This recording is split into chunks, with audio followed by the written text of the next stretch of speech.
Sure is a strange place to have ended up. Well, I only have a little bit of time and a whole lot to say, so I better get to it.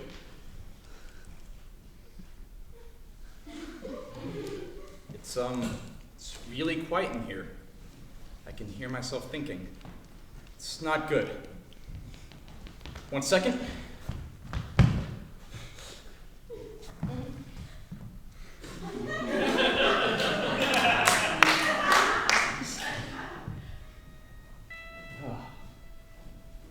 That is much better. I hate silence. I actually have to put headphones in and listen to music even if I'm just going to the dining hall. I get antsy otherwise. Okay, so let's... The fuck? I hate suits. 1 second.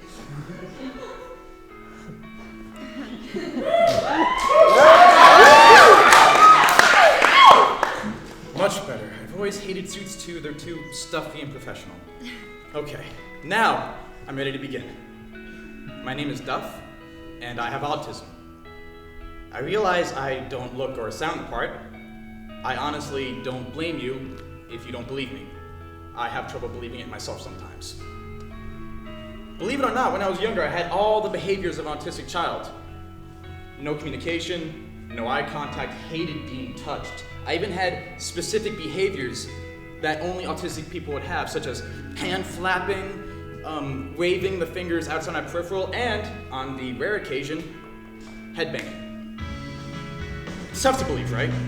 The reason it is so tough to believe is because I got better, or at least that's what I'm told. By better, I mean I get to be a functioning member of society. Sounds like a pretty good deal, right? I made this list.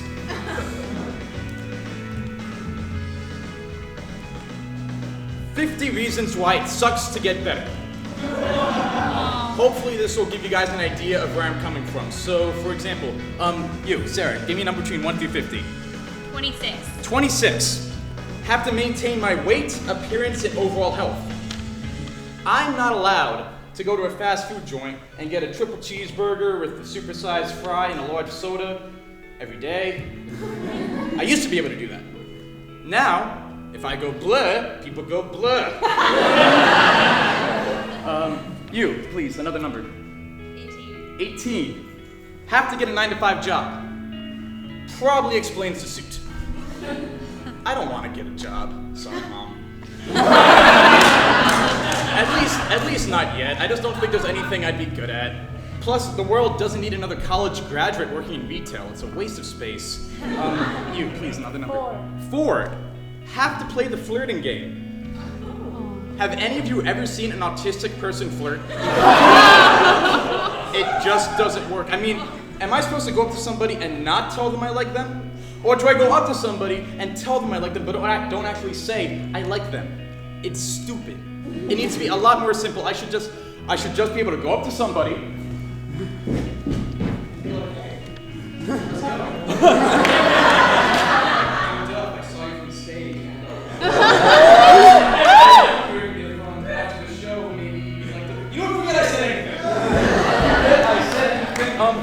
You, please, since I called on you, how about you give me your number? I mean, if you want to give me your number after the show.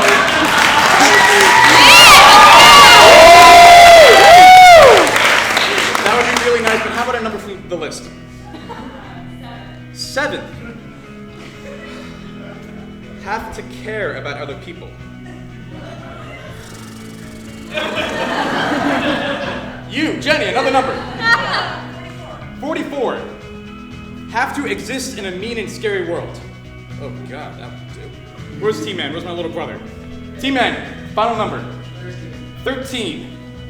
Have to acknowledge the existence of a past and a future. Where are we now? That was my first full sentence, you know. Where are we now? I was in the back of my mother's minivan. It's also important to know that I saw my 2 favorite movies of all time, Shawshank Redemption and Forrest Gump, in the back of that same minivan. I did a lot of growing up in the back of that van.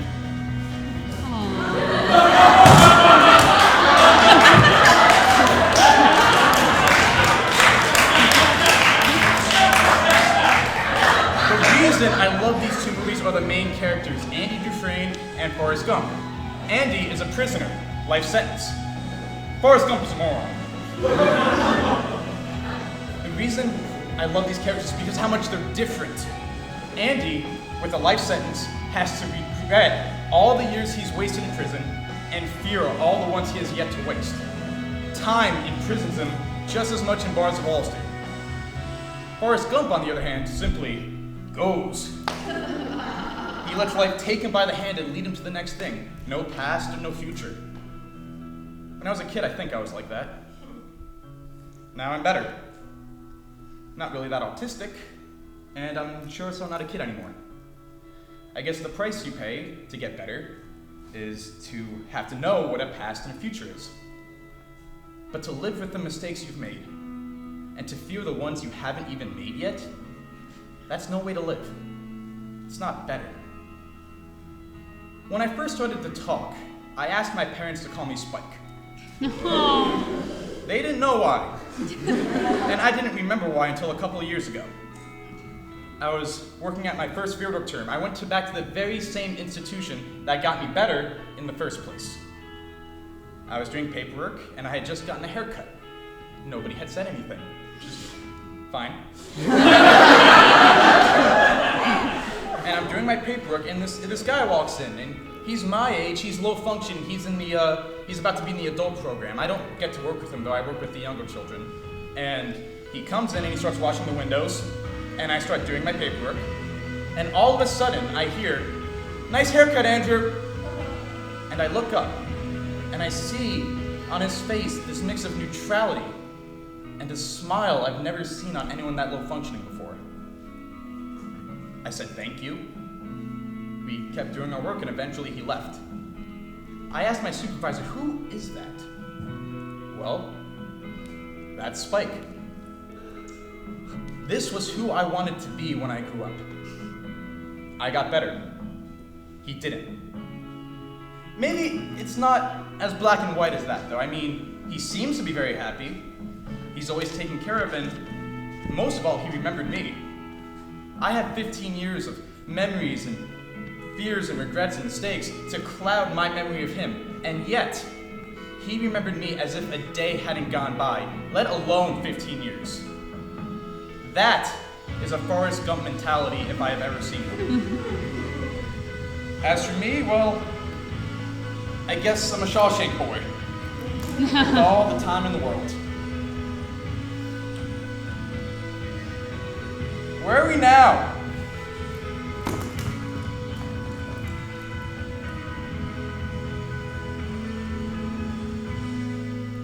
It's not fine, Howard. He can't speak. Oh, don't be dense. This is serious. What if he never talks to us? What if he can't love us? Oh, of course we'll love him, but can he love us? Maybe he doesn't even know what love is. I don't know if we can love something that can't love us back.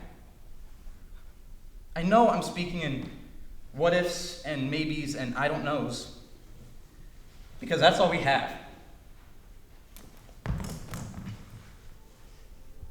Amy, he'll be fine. He'll learn to talk, and we'll love him, even if he can't love us. It'll get better.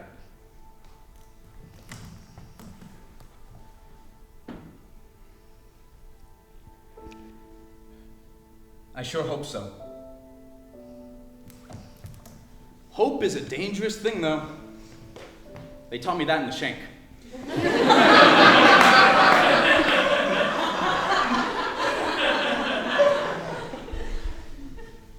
Maybe I was better off the way I was. Did you ever think of that?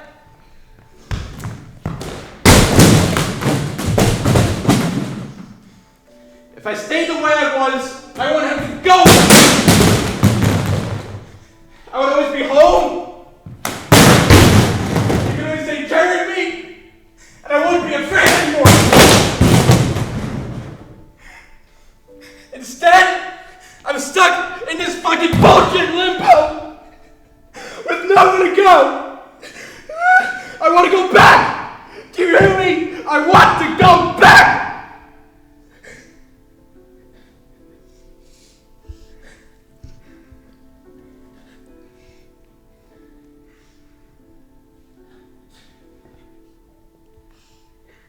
Where are we now?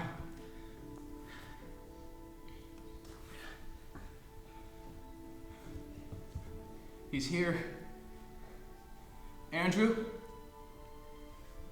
I can't see you, but I think you're here. Must look like a fucking mess, huh?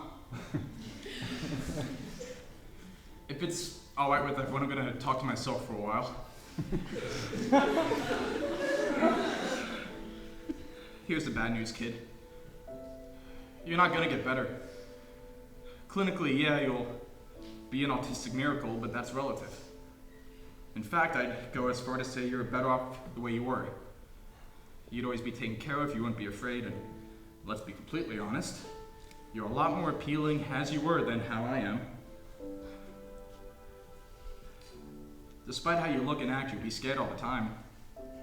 People will be very strange to you. Concepts and social norms that come simply to most people come very difficultly for you. I don't know if you know what hate is, but you will. I'm sorry for that. It's a bad thing to know. It's an even worse thing to do. But you can't help it. It just happens. You'll be intimate with a number of girls. It sounds cool. But the truth of the matter is, you won't know if you've loved a single one of them. And that'll eat at you. Because you won't know if it's the autism or just you. You make the effort, take a leap of faith, but for one reason or another, it just doesn't work. And when the time comes when you finally have to leave and go off on your own, you'll lie awake in bed at night, wonder if you've reached your limit, and really wonder if maybe it'd be better not to get better.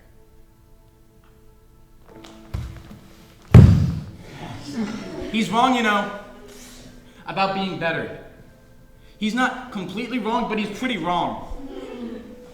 Hi, I'm Andrew. I put Duff away for a while. He was being a little stupid. I mean, in his defense, stupid is as stupid does, but... I don't know if he realizes this, but I've always been there. I never left. If it's all right with everybody, I'm gonna talk to myself for a while.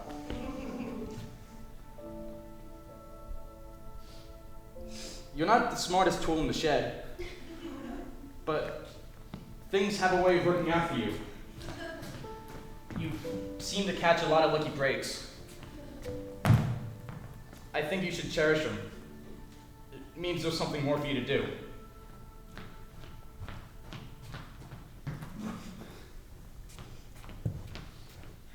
You say you don't get things, but you do. It just takes you a little while, that's all. Oh, that's your throat?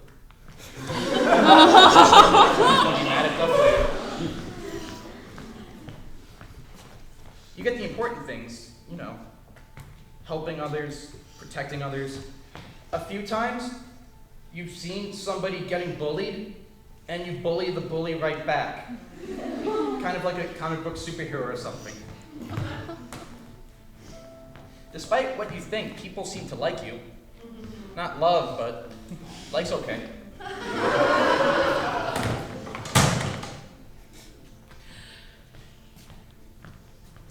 You say I don't get what hate is, but I do. I hate things. I hate broccoli. I hate sunburn. I really hate jellyfish. Hating's not bad. It actually keeps the bad things away. Just don't do it too much.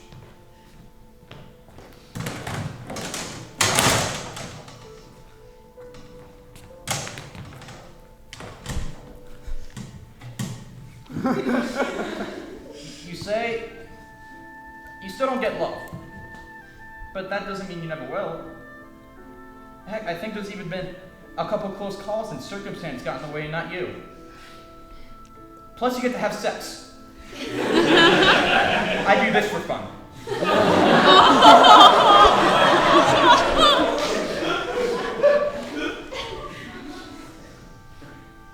Don't go back. Don't even look back. Just keep going ahead and hope for the best. That's what being better is. I have to go now. I'm not really supposed to be here. I hope he understands what I told him. I think he does. It was nice seeing everybody.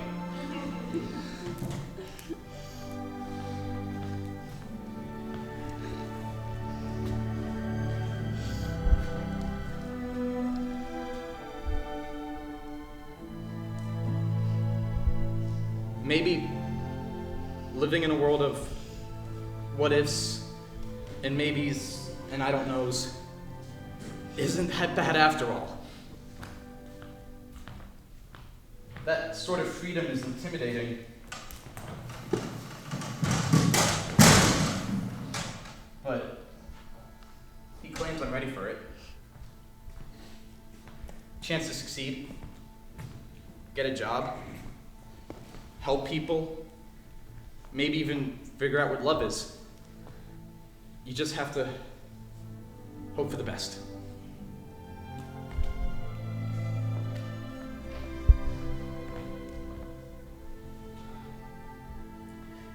He claims I'm not wrong about hope, but I didn't quite get all of it. Hope is still one of the most dangerous things in the world. But it's also one of the most beautiful. Fear and regret will lie on time. Hope defies it. It transcends it. I'm not afraid of being better anymore. I don't think I've reached my limit. Not yet. I hope I haven't. Hoping's good enough for me.